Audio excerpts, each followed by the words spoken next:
yesterday Paul didn't drive the boat, so today we're gonna get Paul a couple heats here to have some fun. It's always amazing. Everybody tends to give up their seats, let other people go and drive their boats. Jill Glass driving that boat the first heat yesterday with her dad over in the Tiger II, celebrating his 75th birthday, and what a great chance for them, and great photo op. I saw the picture earlier this morning, and it's great. So hope everybody enjoys this. And Jim, like yesterday and 2 years ago when I was out here, I love how you do it in APBA Region 10. You go by a clock start, the lanes are assigned, and when the clock strikes zero, everybody runs together, they hold their lanes, and gives it more of a good flavor. Well, it feels like racing. Yeah. It's not, but it feels like it. And that's the nice thing about this.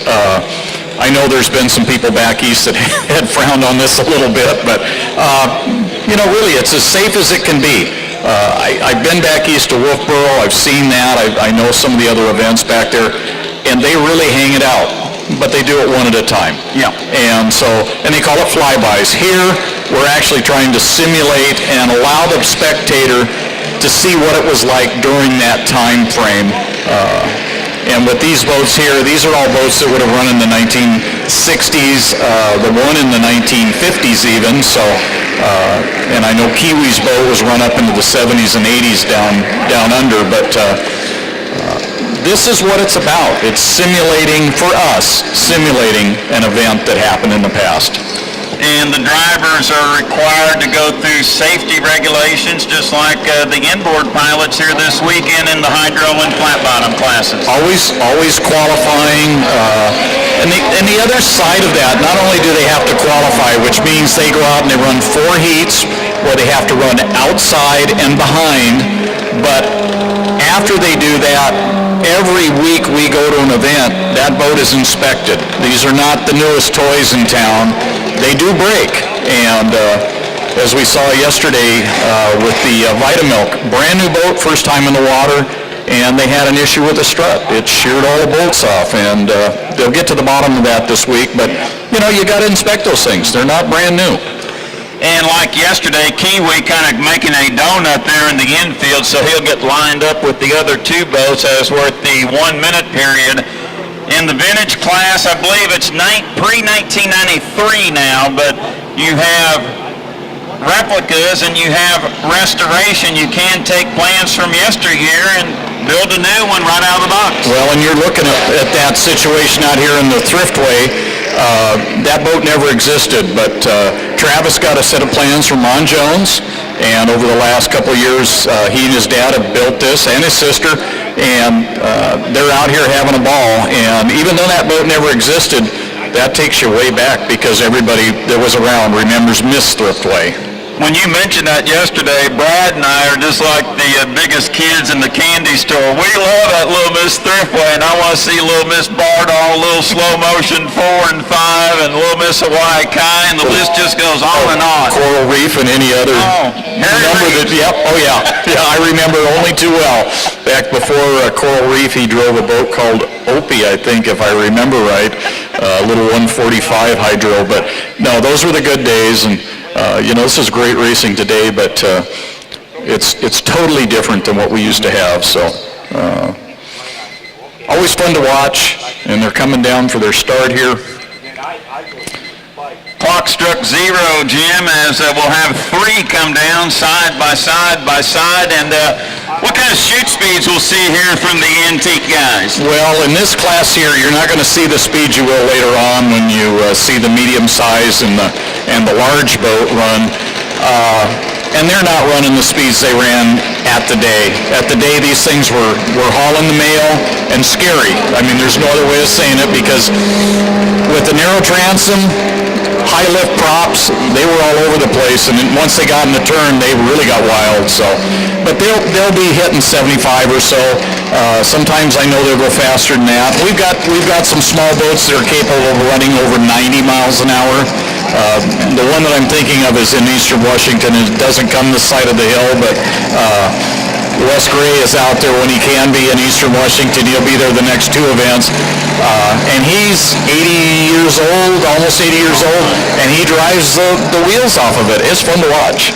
And also, too, you can bring your toy to the inboard races and the unlimited races. And what I'm getting at, Jim, you have the insurance, the safety and rescue, cranes. It's not like you're going out running your boat alone out on a lake by yourself. It adds to the event. And also, too, it gives a little bit of insurance to the racers as well. Well, and it's not only that, but we need the competition boys. They need us. Insurance has gotten extremely expensive over the years. It's hard to put on an event. As if you talk to Anna and anybody involved in this one, they'll tell you just what it costs. It's astronomical to do. Cranes, insurance, the dive teams, everything, it all adds up. So the more we have, and this weekend is a prime example of the whole idea, the more the merrier. Yeah, it presents issues, but it's an opportunity for us to get creative and make it work. As far as cost goes, take like the vintage Little Miss Thriftway just off turn number 1. That boat was built from a set of plans. Dollar and cents wise, what are you looking at to build something like that as a replica? Well, we were talking yesterday, and it doesn't matter whether you buy a set of plans or whether you buy a boat and then restore it. You can plan on $10,000 to $20,000, and if you're running a big motor or a bigger boat, you can spend a whole lot more. Right. It's equivalent to folks that have antique cars. There's probably like your average spend, and of course you can always go above that. It's just the owner's choice. Right, and it depends on what you want to do. When you see I think the Mycin will be out a little bit later. When you see that boat, you realize what that costs. I won't tell you how much, but it was plenty. And Scott loves it, and it's a great piece, but they are expensive to do something special like that. And I know there's a lot of guys that think they can pick something up and do it for nothing. Forget it. Even boat builders and engine builders can't do it for free. Exactly. We're on our white flag lap, I believe, Jim, and being a fan of the Unlimiteds, growing up back in Madison, Indiana, and getting all the news journals and fan mail back then, you always heard about the graveyard of Bob Gilliam. Kind of fill us in about that out here in the Pacific Northwest. Is that still there, or is it all... No, that's been gone for years. I actually got my start with Bob Gilliam in 1971. And the first boat I worked on was a Stub-Nose Unlimited. And Bob knew my dad through the bearing business, as many of these people probably did as well back in the day. But I walked in, introduced myself, he pulled out plans, and we built a boat, and wasn't long after that I met Fred Leland. But the first time I went to the shop, the first boat you saw was a Slow-Mo 5. Oh my. Dutchman was sitting out front in the leads. Number of Fascination boats sitting around there. I wish I could have spent more time upstairs because he had engines, gearboxes, more parts than you could ever imagine. And it was a junkyard. That Stub-Nose Unlimited you worked on, was that ended up being a Value Mart? I definitely did. And then 1972, I remember Gilliam in Madison in the Pizza Pete. Were you there on the cruise? I was not there. Okay. No. That was our race we had on Tuesday because the Ohio River that year was wild and woolly, and they had to have it on 4th of July of Tuesday in 72. Exactly. No, I actually did the circuit a number of years later in the early 80s with Leland, and I learned right away I wasn't the best traveler in the country, so, and my wife preferred to have me home, so. You know, you guys are... And that's always better to be happy. You guys are talking about 1972, Bob Gilliam driving the Pizza Pete. That was the best year he ever had. He finished 7th in national high points that year driving that boat. He surprised a lot of people. He went the whole circuit, and he had a great year. He did. He had a great year. And Bob was a great guy. He was an innovator as well. Wasn't afraid to try things. Also, I remember way back, I don't think either one of you know about this. Well, you probably know about it, but weren't aware of it at the time.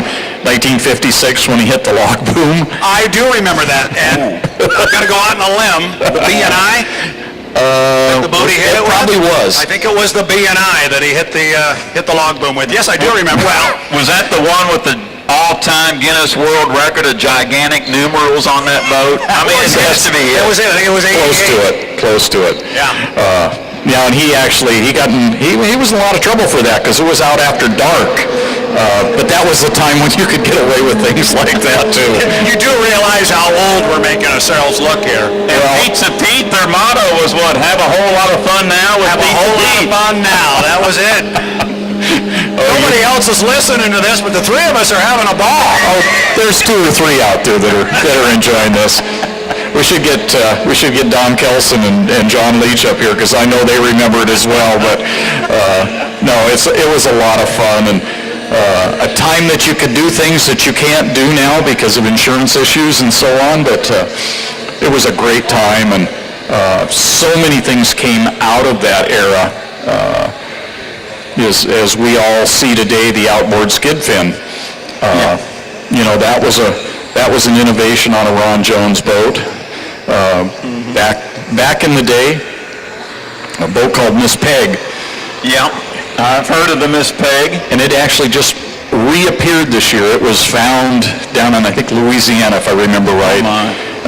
Quite a few years ago, and they finally put it back together, and Jack Hines is the one that owns it now, and he got a chance to drive it this year down in Louisiana. I see the black flag being displayed. I think Kiwi's being a little bad. You're going to have to talk to him. Well, I got to talk to him about something else, but I'm sure I'll hear from Doug Shelton about that. That's okay. That's okay. We have lots of conversations. You got Ron Morrison just back to the dock here.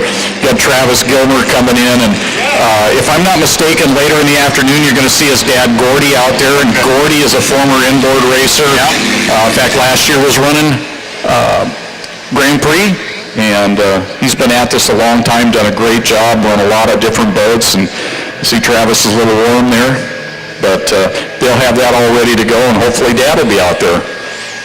Jim, I got to get a picture of this little Miss Thriftway with the old cellular phone here. I'll send it to my friend Kirk Duncan at www.hydro-news.com. That is just a phenomenal. That's just phenomenal workmanship on that. Yeah, they did a great job, and they're having a lot of fun. They're not broke either. Not with Pizza Pete. They're having fun. Thank you, guys. I appreciate working with you. And You know, if Steve Compton was here, he would tell us whether or not, or you can tell us, which tail configuration that is on the boat, whether it's the 55 or the 56, because I know that it's something with... I'm not 100% sure right now. I know how to tell the two apart, but I don't know which is which. That's the same thing here. I can tell the two apart, but I can't tell which one's which. Because there's a little bit of part of guys. the cream there between the orange and the mahogany, and that top part of the cream, it depends on the angle of it, and that one's pretty close to being straight across. On the other version, it's got a much steeper slope to it.